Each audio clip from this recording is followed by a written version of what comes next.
Learning about security doesn't need to be scary. If you want to ship code securely with confidence, check out the URL below and challenge yourself with thousands of challenges in 29 coding frameworks. Let the games begin. I'm just going to quickly close the rooms over here. So the next speaker is Max. Again, I'm not going to introduce him. I'll let him introduce himself, but welcome, Max. Hello, everyone. My name is Max Burkhardt. I'm a security engineer at Airbnb doing all things web application security. And today, I'm going to be talking about what we've done to prepare for AppSec incident response and how you can build your systems so that you can do the same. So I'm going to start with a statement here, which is that I'll say that AppSec incident response is behind. Throughout today, I'm going to be kind of making a distinction between what I call AppSec incident response and systems incident response. An AppSec incident might be something where an attacker stays entirely in the web layer. They're exploiting things in the OWASP top 10, like SQL injection or maybe an insecure direct object reference. But they're just using your web application and exfiltrating your data, doing bad things with that. Systems incident response would be something more like you're familiar with, where the attacker gets a shell, they might pivot between systems, or drop malware somewhere, something like that. So if you've done incident response before, you probably know how many powerful tools there are to deal with those system-level incidents. You've got intrusion detection systems, both on the host and on the network. You've got a ton of tooling, next-generation things, all this sorts of stuff in order to deal with those sorts of problems.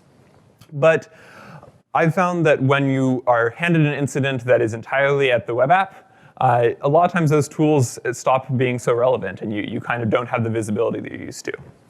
And this is because there are some natural challenges when you're working on a web application in terms of understanding what's going on. These are three that I think are particularly acute.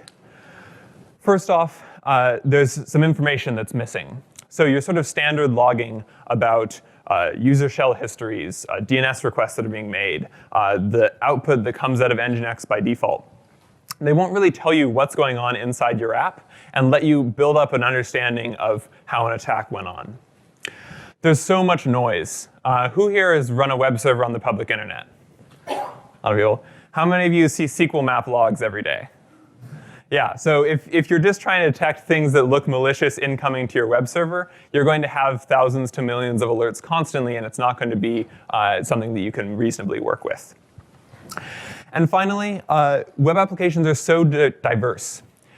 Two Django web apps, even if they're using the same version of Django and the same stack entirely, might function totally differently in terms of what their traffic pattern looks like, or what is normal or what's not, or are spikes in traffic expected. Like all of these things, if you aren't an expert in how that particular application was built and what that application is supposed to do, you're not going to be able to have a sort of reasonable response to it. So these are three things that I think are combining to make incident response in AppSec hard. But I think that a lot of these issues existed for systems incident response as well at one point. But as an industry, we figured out what are the things you need to have, what's the information you need to have in place. And defenders got good at building up systems so that they could respond to those incidents when they happened. Today, I want to talk about my proposal for basically a framework for AppSec incident response. I took our experience handling web application incidents at Airbnb and tried to extract the things that were most helpful to us into a sort of unified framework of the things you should be building up. There were a lot of times where we'd go into an incident situation and realize, like, oh gosh, we're so happy that this tool happened to be in place because it allowed us to do these things. Or, oh dang, it would have been really nice to have a particular type of tool or log available as we handled this incident.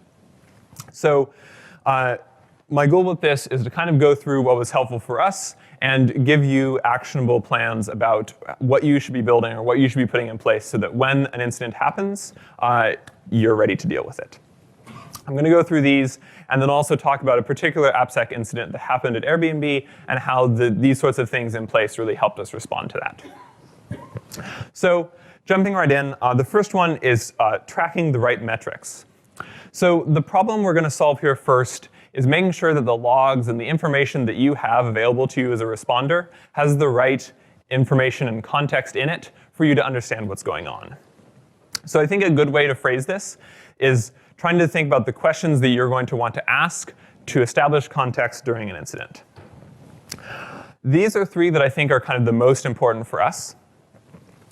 What are all the requests that a particular user has made? Or how can I correlate a user account in our system with what sort of requests they're making?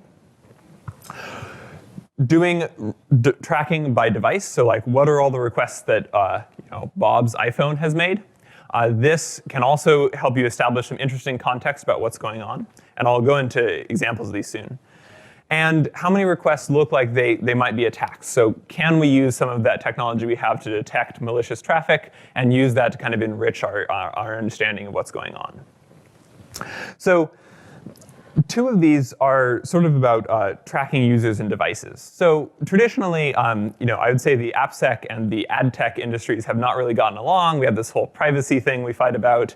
But honestly, they've done a very impressive job of trying to track users across a large set of web applications, the whole internet really. And I think we can borrow a lot from them in understanding what users are doing or how people are interacting with our apps to resolve an incident. So the reason why I think this is important is that it allows you to detect anomalies when users or devices are acting strangely, which might indicate they're performing some sort of attack. They give you the ability to do reputation systems that are stronger than just by IP, which is too easily evaded today. And mostly it gives you this context of, OK, instead of just this pile of requests I'm trying to parse through to understand what happened to my web app, I can now kind of build a story about what a user was trying to do or what attacks they might have tried to run. So to give you kind of the most basic example of something you can do hopefully tomorrow to give your logs more meaning and give you more capabilities during an incident, let's look at a simple addition to some Nginx logs. So here are two Nginx log lines that are pretty default, but they've been enriched with two additional fields. One is user ID. So this is the authenticated user ID that our app is assigning the user here. And so this can be trusted because it's based on our authentication stack. It's what the app thinks the user is. And also a device ID. So a device ID in this case is a sort of random identifier that we handed to a device the first time we saw it and gets stored in a cookie or something. And just by adding these two pieces of data, we're actually starting to build an interesting story about what happened here. Here we see two requests to load messages on the Airbnb app. They appeared to come from the same device, and they came a few seconds apart, but suddenly the ID changed. And this is kind of interesting, right? Certainly a user might have one device and log out and log back in as a different user, and this could happen, but without any intervening requests, that doesn't really seem to be what's going on here. Is this possibly an account takeover or some sort of exploit that allowed an attacker to assume the identity of someone else when getting messages? That's the sort of thing you might be able to detect with this. And that was relatively low effort. Similarly, if you see that the same user has suddenly changed devices, again, it's possible that they have a phone and a laptop and they're both just kind of using Airbnb at the same time. But this also could potentially be a sign of, OK, a user tried to make some sort of request, and then suddenly somewhere else an attacker was able to make a request as them. And these sorts of things give you some sort of physical context about what might have been happening when people are actually interacting with your application that you don't get with just things like IP address and status code and the sort of default Nginx stuff. I also mentioned that finding malicious requests can be a useful thing to kind of add to your logs. So the industry has spent a long time building things like web application firewalls and signatures-based systems, and they're good at some things and not as good at other things. What I will say is that these sort of signature-based systems are very good at detecting the basic stuff. If you have a standard SQL injection payload, it will probably get captured by one of these systems, and this is an interesting signal. I'm not saying you should necessarily block everything that matches it or rely on that to shield your application. But if you see that a particular user has launched 20 SQL injection attacks that you're quite sure about in the last 24 hours, other things that user has done recently might be of interest to you. And so I would encourage you to think about web application firewalls and that sort of signature-based detection as an excellent signal to mix in to your other instrumentation. So one other thing I'll note about all of this, because it's important to think with the attacker mindset, is that yes, the systems I talked about can generally be evaded, right? If you hand out device IDs, browsers can clear their cookies and get a new one, and you can evade signatures with enough time and effort. But this doesn't mean that these things aren't useful. This can force attackers to evolve their attack techniques to be slower or more noisy. A classic example is if you're tracking which users made which requests. An attacker realizes that they need to make attack requests over a really wide set of users. And then they're either going to have to then go compromise a bunch of user accounts, make a bunch of user accounts, or otherwise do these things that are relatively high noise, high noticeability.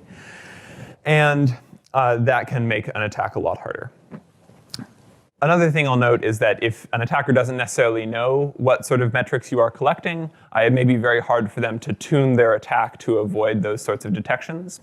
I'm no fan of security by obscurity, but you don't need to announce to the world what sort of device or identity metrics you're tracking. So how do we get this sort of information, this additional metrics, into your system?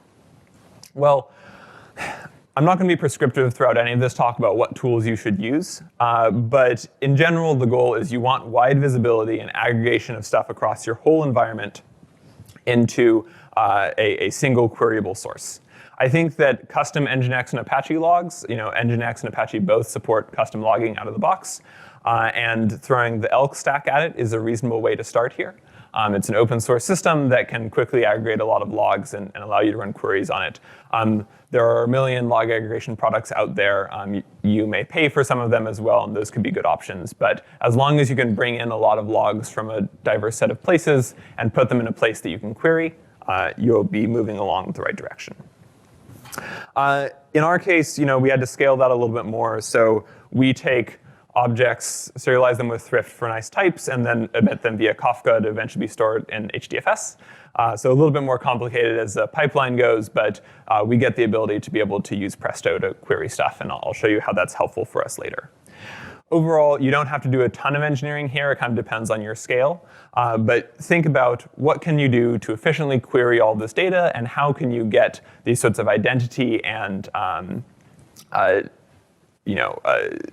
attack identification metrics all together in one source. So that's sort of our first element. How do you make sure those logs and the data you're working on actually has the context that you need to understand how an incident went down?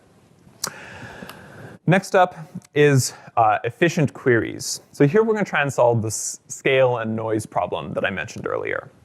We've got a lot of logs, but figuring out what to do with them can be challenging.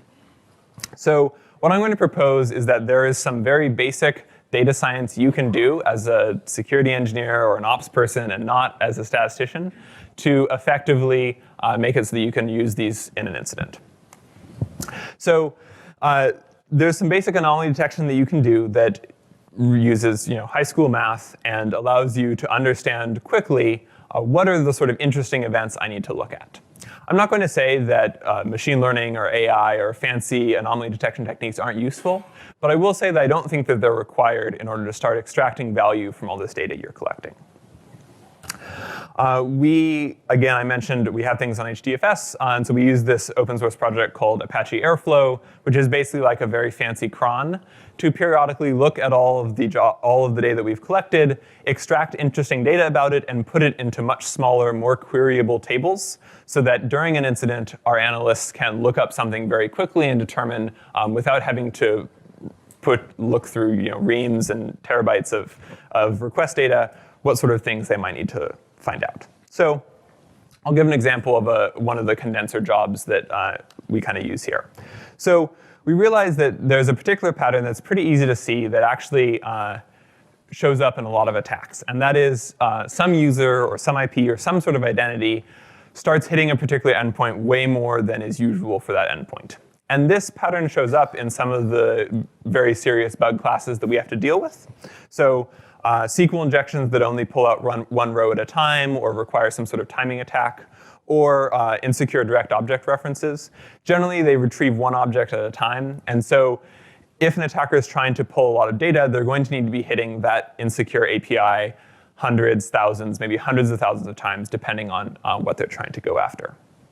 So how can we, as basic mathematicians, find this sort of thing?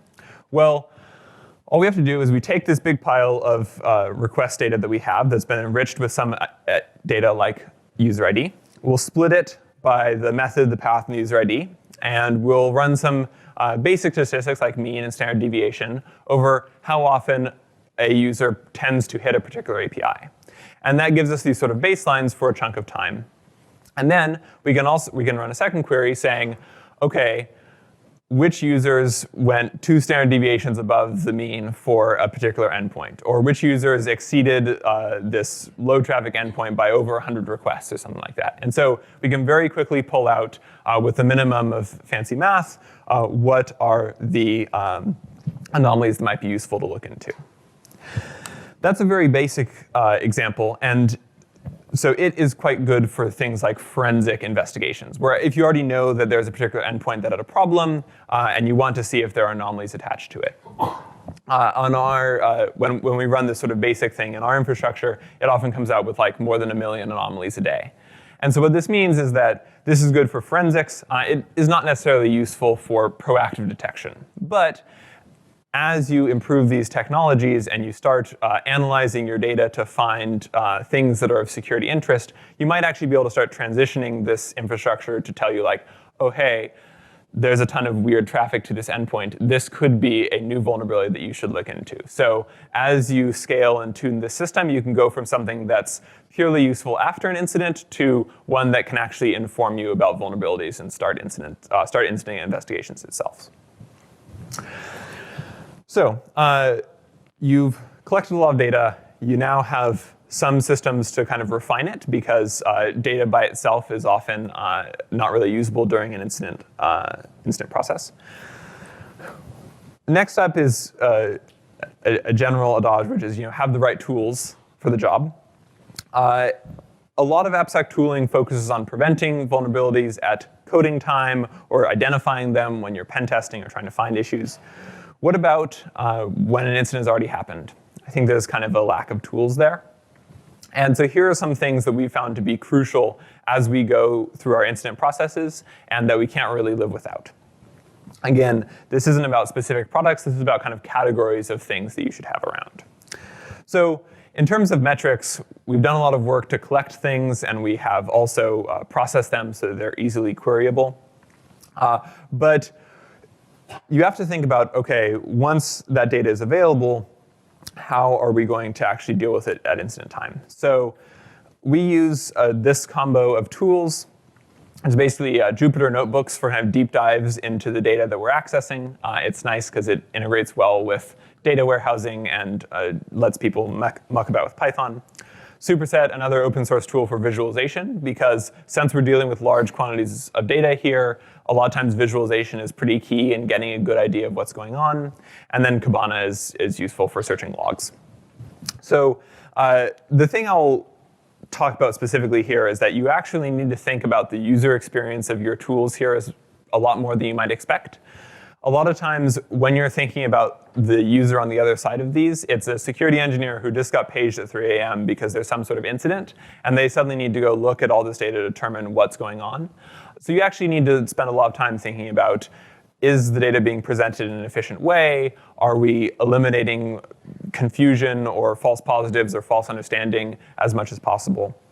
So don't skip out on the UI and the research about user experience, that sort of thing. It does actually make a big difference. So you want to be able to surface the metrics that you just collected. That's key. Next up, this has all kind of been about how do we find this data and make it available. But in an incident, you're going to need to find the problem, fix it, and move along. And now we're kind of getting to that other problem that I mentioned of diversity and web application variability across every web app in the world. So unless you're at a 5-person startup, and even maybe if you're at a 5-person startup, the person who's responding to an AppSec security incident probably is not an expert in the app that is being attacked or is having some sort of alert. In incident response, we often have this saying, no normal, find evil. And for a lot of system stuff, that's pretty well understood what normal is supposed to look like. I think for a lot of web applications, normal is not very well understood, and you need to find the owner or maintainer or operator of a particular application to help you with that. So think about when the incident is happening, how do you answer these questions? Well, first of all, your incident will probably start with something like, OK, there's this path that is very anomalous. It looks like data is being exfiltrated here, or we got a bug bounty report for this particular API endpoint. What service powers that?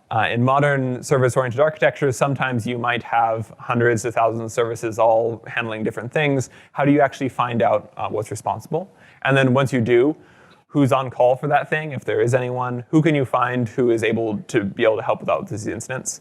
AppSec incident response is not often a siloed operation. You can't do this entirely within your security team. You need to be working with engineers who will be able to push fixes as well as tell you what is truly wrong.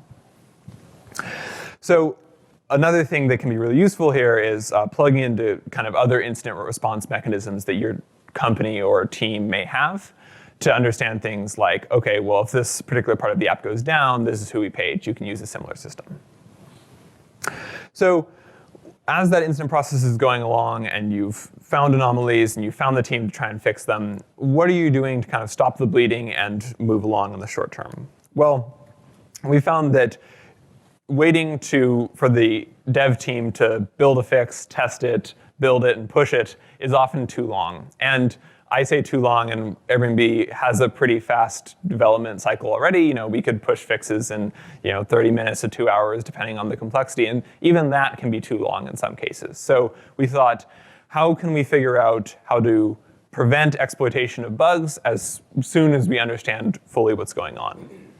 So the first thing I'd encourage you to do is understand the system of feature flags that might exist in whatever you're defending.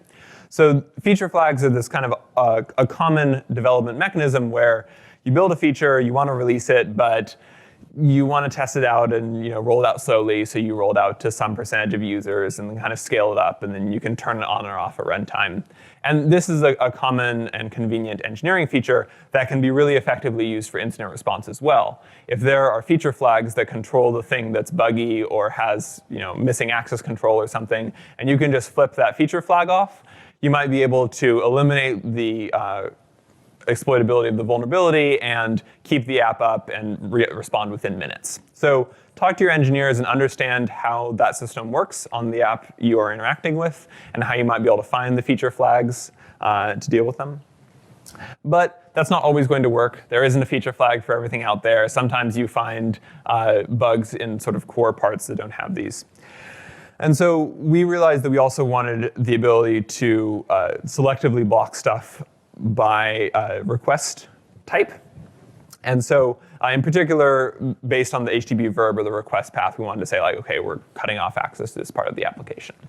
We actually discovered that we already had a tool that could do this. There was a system that was originally designed for denial of service defenses that kind of ran at the load balancer level and looked at data in the request and enforced rate limits for various parts of the app.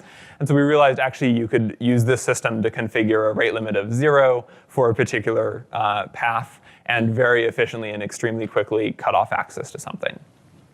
So this is a little more dangerous because that can break parts of the app, of course. If you're saying nobody can access a particular API, then even the good users can't access it as well. But I think this is the sort of thing you should have in your pocket because if you are seeing user data go out the door actively, that might be your best option. In a similar manner, so this next one is a little less critical, but I'm just mentioning it because they're really hard to add later. If you're building a pure web app where all your clients are browsers, then making sure your clients have up-to-date secure code is very easy. Whenever they load a page, they'll probably get it. But if you have a mobile app that has native code that is running on user devices, you have a big problem because you may not be able to ever ship a security fix to 100% of your user base. There are certain types of AppSec vulnerabilities that are very, very hard to fix from the server side alone. CSRF bugs are a good example of this. If you have an endpoint that doesn't submit a CSRF token, you need to get it to start doing that. And so if you don't have a way to force users to upgrade, you may have a difficult rollout process for fixes on some security issues. This is just something that I recommend looking into early in your app development lifecycle of how can I have some sort of interstitial so that based on an API setting or something, we can say if your app is older than this particular version, you need to go update it in the App Store. And I believe that Android Play Store has some features to start doing this. So think about it soon. So these last three elements are sort of technical things that I think have really been valuable to us. Enriching data, making sure it's queryable in a fast manner, and kind of having these tools on hand. But there's also some operational and procedural things that are different about AppSec attacks. So what sort of things do you need to customize your playbook with in order to respond to these things effectively? Well, first of all, let's think in phases. I sort of arbitrarily decided there are three phases of a playbook. There's discovery, when an incident ends up being created, what you're doing in the moment, and how you clean up afterwards. So there's a lot of sources of AppSec incidents. These first two are sort of the good case, the happy path, and it's the source of a lot of ours. So bug bounty reports are pen test findings where someone had discovered a vulnerability and it is serious enough that there might be user data at risk. Getting a little scarier, there's the security engineer's favorite term, weird logs, always a fun thing to hear on a Friday afternoon. So you might see data elsewhere, and you might realize, that looks like our users table on Pastebin. So these are things that can cause incidents. And what obviously, seeing your data on Pastebin is an incident. But what I would like to point out here is that the first two things here, bug bounties and penetration tests, often are not kind of treated as incident-y things. And it actually took us a while to get a solid escalation path and incident process around these systems so that we could react as quickly to a critical vulnerability being reported as we could to something that the CSIRT team found. So you want to acknowledge that all these things can cause incidents, and you want to make sure that there are ways for AppSec issues, exploitation of web bugs, or noticing a particular vulnerability, that it can cause an incident that can be investigated very quickly and efficiently. So we set up PagerDuty settings around our bug bounty program and security at email address that allow us to respond to this sort of responsible disclosure as quickly as we would other types of incidents. In your immediate response, this is all about using the tools we've built to efficiently and effectively respond to that incident. So getting the right people in the room is key, as I mentioned earlier, because they're the ones who have the domain-specific knowledge of what this app is supposed to be doing and how you might go about fixing that vulnerability that's been found. So you need to be able to find experts, and there are probably already people in your organization who are good at this, because when a particular system or page goes down and users are no longer able to use the app, there's probably already escalation paths and systems in place for the SRE team to get a hold of someone on messaging or get a hold of someone on host for us. So it's key that you work with those availability experts at your organization and kind of bring them into the AppSec response process. The door should go both ways of if SRE is investigating something and realizes, oh crap, there's possibly a vulnerability here, there might be user data at risk, they should know how to get security involved. And in the same way, when security realizes something is wrong and doesn't know who to talk to, they should be able to go to SRE, and SRE or sysadmin or whatever it's called at your organization should be able to use their expertise to say, oh, this is who you need to go talk to. Once you kind of have the right people in the room, identifying what the actual vulnerability is can be really difficult. And so unfortunately, this slide is way more vague than I would prefer. I think there's a whole other 2 to 3 talks in this one. Obviously, if you start with a bug report, this is pretty easy. You kind of know what the vulnerability is.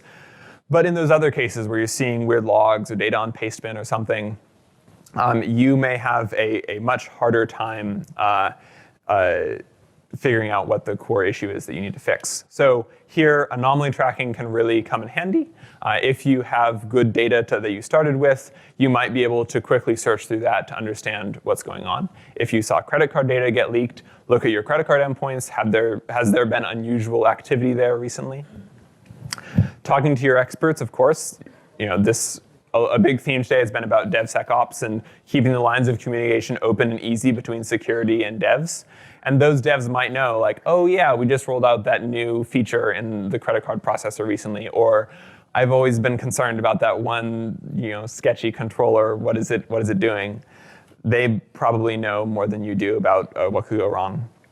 And then finally, finding patterns in affected objects. And so here is where the data science skills you built earlier when you're trying to do efficient queries can really come in handy.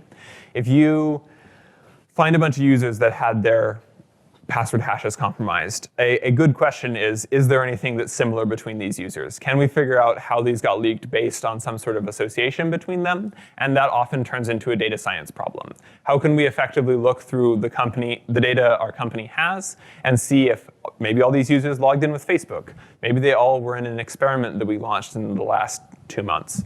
This sort of information is key if you're trying to reverse engineer how something got leaked, and it's going to rely on you being able to look through data in an efficient way. So hopefully you can identify the vulnerability and get a patch in the works at least. But then there's probably some immediate response you should do. I don't really have a lot of AppSec specific stuff to say here. What I'll say is, like in any incident, respond, don't react. If you move too quickly or try and block stuff before fully understanding what's going on, there's a variety of bad things that could happen. Obviously, you can affect legitimate users, which is always a bummer. But if you have an active attacker kind of tipping them off that an incident response process has started and that you are actively trying to figure out what's going on can be a bad thing. You want as much data as you can, and when you make your moves, you want to be able to totally remove the avenues of vulnerability so that the attacker cannot get back in. And so moving too quickly might kind of tip them off that something is up, and they may disappear and leave some other vulnerabilities still open. So respond, don't react. It's not the last time I'll say that this presentation. So maybe we've got the vulnerability patch out, or you feel more confident about the state of your system. But there's still a long way to go in terms of how are we analyzing this. And so kind of classically, did anyone else find the vulnerability besides the person who reported it, or was anything taken? In some cases you know, some cases you don't. This last one I want to kind of talk about because it's informed our strategy a little bit. Breach notification obligations have changed in the last few years, both because of legal regulations and also because I think a lot of people realize it's the right thing to do.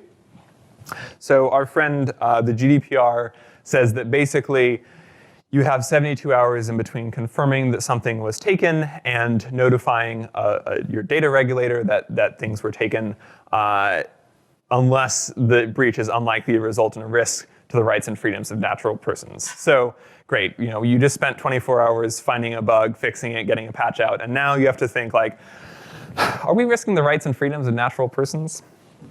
It's kind of hard. So GDPR has made it so that now incident response needs to happen both quickly as well as accurately, and this has raised the stakes a lot. And I think this is an AppSec relevant conversation because the way these sorts of vulnerabilities often end up, it can be very hard to tell like what was taken exactly, especially with things like account takeovers where an attacker might get access to someone's account and then who knows what they did after that. It can be very hard to find out in a short period of time what you need to notify about. I think a good example of this might be there was a breach notification by Facebook earlier this year about an AppSec vulnerability involving their View As feature plus a video upload thing. And to clarify, I don't work at Facebook. I don't have any insider knowledge here. But in their original announcement, they basically announced that 50 million users were impacted, with sessions being killed for 90 million. That was later revised to 29 million affected, and that turns out that really only about 14 million people had particularly private data accessible. And so Facebook did the right thing here, right? They moved to notify, and they notified the widest possible group that could have been affected. But they were limited by the fact that in just those 72 hours, it's extremely hard to understand all the things that could have gone wrong to get accurate information to tell your customers. So what I'm saying here is that you have to be thinking about, OK, after that incident happens, what sort of things are we going to need to know so that we can make accurate statements to legal entities or our users about what went on. So anomaly detection has been really key for us here in following up on these investigations because it helps us answer more quickly what we think the relative risk is and allows us to kind of engage with the process in the right way.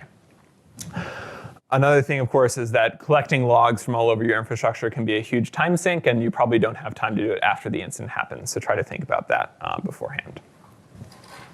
So those are these 4 elements I think are key to evolve as part of your AppSec incident response process. Because I know it's been purely theory crafting so far, I want to talk a little bit about how this worked at Airbnb in a particular incident that we dealt with.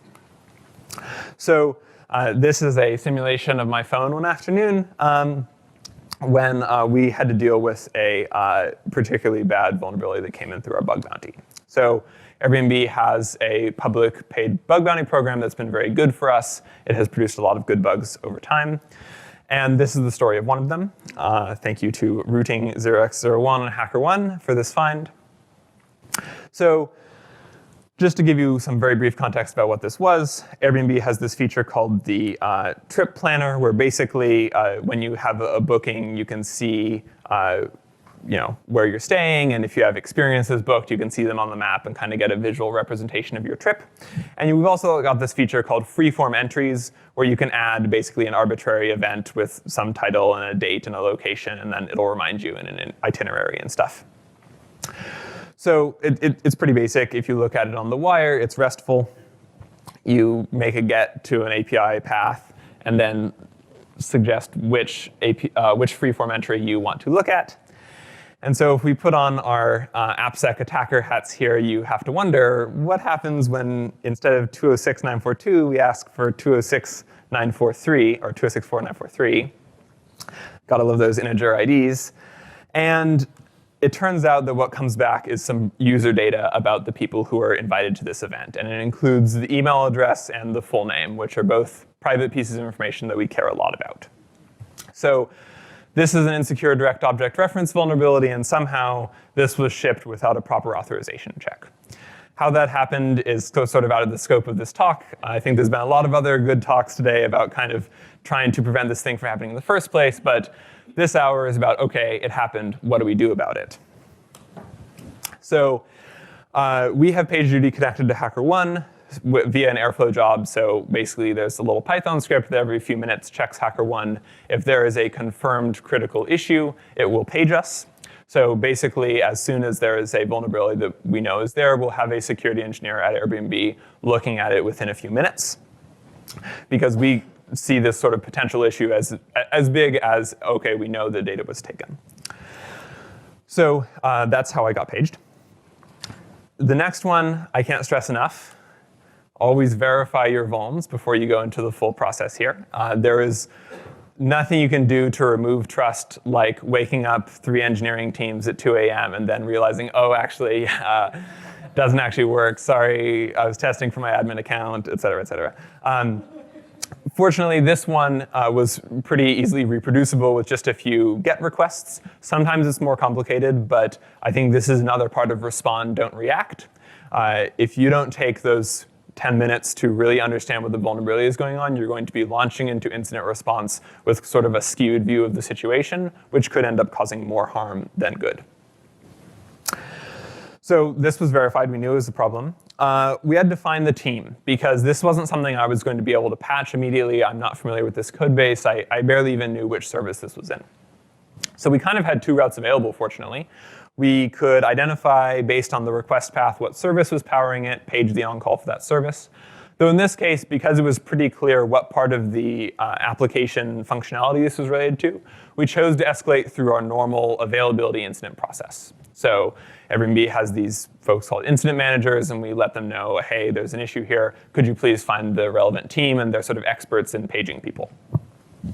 We were able to escalate through that because we had previously established communications with the incident management team about what security incidents are and how they can help during them. And this allowed us to sort of parallelize the response. Dev team was working on fixing the bug, and it was up to us to understand what the level of exploitation was.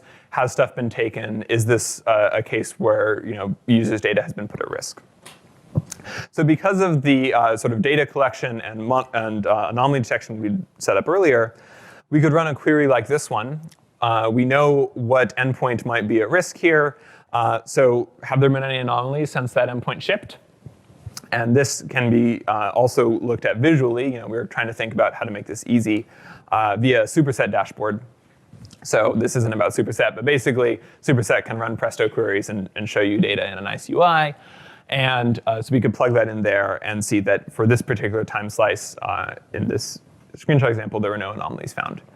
And so basically, using the sort of metrics that we're able to collect over a long time, we could identify very quickly that A, it seemed like no one was actively exploiting this, and that it was time to go into a sort of deeper investigation, but that something like an immediate block would probably not be necessary. So we didn't have to shut off freeform entries. That would have broken the app for some people. But because of these metrics that were in place and our ability to kind of understand how people were interacting with this feature, we had a little more confidence there. There is, of course, a deeper investigation beyond all of this. When user data is at risk, you need to make quite sure that it hasn't been taken. And so there were some anomalies that had been picked up over the months that this feature had existed. But we were able to sort of manually investigate those and use other summarized tables for security's use to validate that those were just people who made surprisingly large numbers of freeform entries, not exploitation of this on a malicious level. So this felt like a big win for us because we got a bug bounty report, we got it fixed within a few hours, and we were also able to verify using the tools we'd built that this hadn't been exploited and that the email addresses of our users weren't at risk. We're almost out of time here, so just to wrap up, I think AppSec incident response takes special preparation. It is different than systems in some sort of key ways. You have to be so data-oriented because the amount of noise and information you're dealing with is just too huge to look at individually. Your organization and how you run the incident may have to be different because you're going to need to involve engineers, product people, all sorts of stakeholders in the process so that you can understand what's truly going on and get a fix out. And then accurate, speedy analysis is more important than ever before, and it's really hard on web applications, so it takes this sort of special prep. So to sort of summarize what we've talked about here today, you want to track the right metrics and make sure that you have the context when looking at what has happened on your web app in order to understand what might have happened during an incident. You want to take this pile of data and build jobs that extract the things that are interesting so that you can make fast queries to quickly understand what might have happened when you discover that there's an incident going on. You want to think about the tools you have in place so that you can query that data you collected, so that you can find the right people to get them involved, so that you can stop the bleeding and fast block if necessary, and that you always have the ability to do a fix. And finally, you're going to need to update your runbooks and your procedures to account for this sort of thing and acknowledge that AppSec can be the source of major breaches, and ensure that you have the escalation paths in place to get those things fixed quickly, and that the rest of your org understands how to help and react to these sorts of incidents.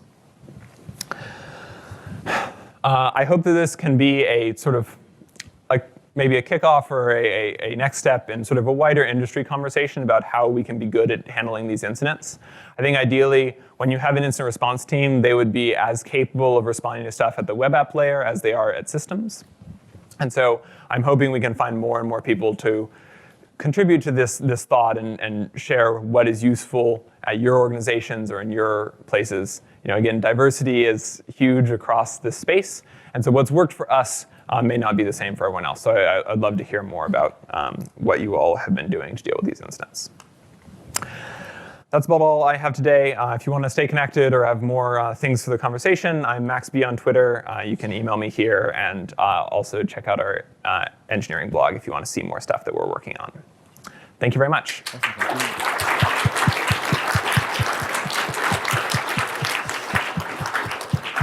Any questions for Mac? Oh, right in the front. There you go. Okay, that was awesome.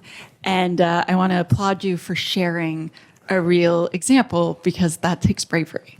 Okay, so my question is, how long did it take for your team to mature to this point? Because this is totally kick-ass. And so the first day you weren't like, here's what we're going to do. So how long did it take to come up with all this? I think that so a lot of these ideas evolved over about a year of after we ramped up our bug bounty and, in actually a good way, started having more incidents because we were learning more things about our application. And with each one, we kind of learned a new thing that we needed to do, and it was a process of about that time. But as I mentioned, there was actually a lot of these things where the incident happened and we happened to already have this thing in place that maybe was built for something else originally. Like a lot of these metrics and analytics were originally built by engineers trying to understand what makes people click the most on this app. And that can actually be really useful for security. So we got lucky and we were able to build on top of other things that other engineers had already put in place. But it was probably about a year to two of collection of these. And it's definitely something that's still ongoing, right? Whenever you're trying to process large amounts of data about an app that's constantly changing, you're going to need to make updates. And in making these slides, I realized oh, hey, that isn't going to work anymore with this new thing that's coming out.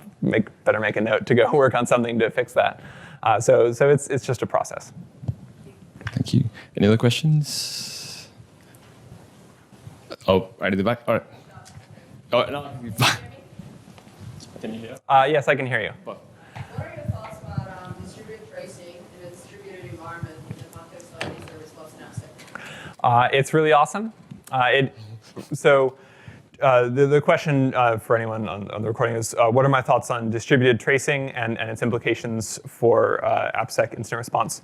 So distributed tracing is a way to track a request as it goes through a complex connection of services. And actually, I think it is crucial in certain infrastructures to understanding what could go wrong here. With certain types of vulnerabilities, it may be actually very hard to tell which service the vulnerability lies in, and something like distributed tracing can be crucial in understanding what services you need to talk to. So I think it's a part of the sort of metric collection is if we have a request that we know did something bad, we saw this request that may have been a SQL injection payload. What services did it hit is a really important thing to understand. And so starting to invest in those distributed tracing things can be really valuable. Obviously, full distributed tracing can be very hard to implement overall, but I think it's a useful tool in the toolbox. A great talk, by the way. My question is more about, do you have any resources that you could share on the minimum logging requirements for an app? Because most of the time I've observed that by default, an app wouldn't log the information a security researcher or an incident responder would require to investigate an incident. Yeah. So I'm aware of the OWASP logging project. Apart from that, do you have any other recommendations or any other resources? I think, so a lot of our movement here has been based on just sort of experience and what was useful. And really the things that were key for us were making sure that a request can be associated with a user account, and the more kind of understanding we could have about the physical context of the request was very useful. So IP address, device ID, those things were, when combined with user ID, were really useful in kind of establishing a story around oh, this is sort of where this request came from, and that allowed us to kind of build individual identities for actors. So for us, user ID, device ID, and IP were the most important things to have associated with all your requests. I would not be surprised if some apps have slightly different requirements. Again, it kind of depends on the situation, but those are the three that I would encourage you to look into first. Awesome. Time for one more question, if there's any. Awesome. We're going to go off for afternoon tea. Thank you, Max. Thanks for your presentation.